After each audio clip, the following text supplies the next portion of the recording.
Arm Locks 2. Not to be confused with Arm Locks 1, which is also in our curriculum. So, Arm Locks 2 from our basics curriculum is very high percentage, and you're going to be using it for the rest of your jiu-jitsu lives. So, but first, what I want to do is I want to talk about just a mobility drill that makes it all work in the end. So, I'm going to keep my hands on my head so I don't cheat, and then I'm going to climb up chase, turn the angle, and trap his arm. So again, I'm putting a foot on his hip, raising my hips up, and then I'm going to chop with my free leg into his armpit and turn my body. This off balances him. Now I take my foot off his hip, throw it over his head, and don't cross your feet, ladies and gentlemen. You're going to want to do this. It leaves his head free. You've got to clamp that head. So, let's get back a little bit. So, I want to make sure that I put my foot on his hip, but my knee, watch this, it's not this. I got to keep my knee really close to him.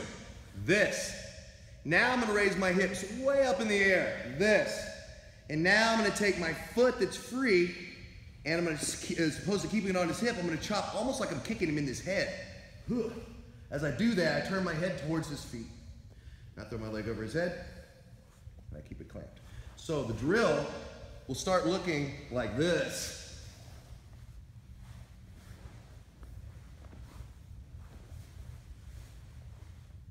That's known as the armless arm lock drill. That's the first part of learning arm locks number 2. Okay, so now that we know the little climbing part, let's look at the actual technique. I'll demonstrate it once, we'll explain it with more detail.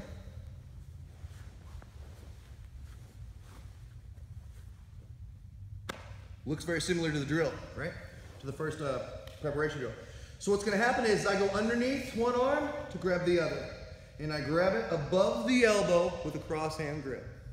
Now I'm going to grab his shoulder with the other hand. So arms are in an X. Now, the original arm that I'm grabbing, that foot goes on the hip. Knees tight.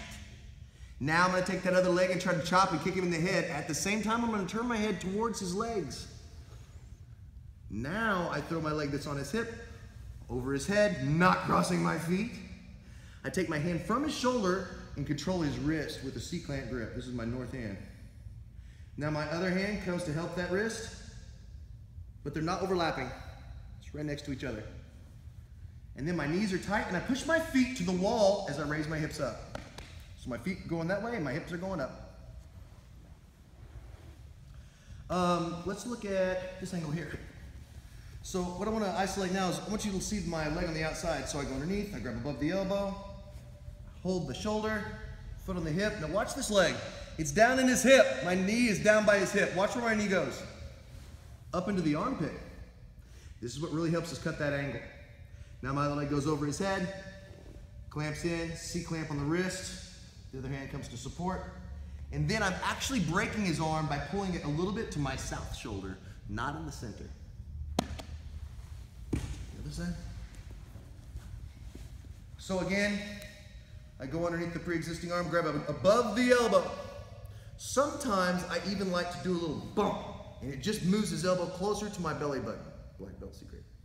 Now I reach above and grab the shoulder and put my foot on his hip. Now remember, I don't want to leave my knee out like this when I do it. I want to keep my knee super close when I put my foot on his hip. Now, I change my angle by moving my head towards his knees and then my foot towards his head, clamping down. I throw my leg over his face, not crossing my feet, and then I can control his wrist. North hand first, south hand second. And we're going to break it off to the south side. So, fairly simple move, and it's really good. Back guy roll is going to be this. You're going to keep your arms just on the person here. He's going to go underneath one arm and secure the elbow right above. He's going to reach across and grab my shoulder. You notice he did the little bump trick too to get the elbow in there? That's smart. Now he's going to put his foot on my hip and he's going to try to kick me in the head as he turns his head towards my feet. You see that? Now his arm's over the top, both arms are on my wrist, and he can control to finish by pushing his feet to the wall and hips in the air. Make sure, if you're the bad guy, that you tap twice, tap early, and tap fast. You don't want to wait for pain compliance on your elbow at all. You just want it to become slightly straight. That's it. because you want to be able to do a lot of reps of these.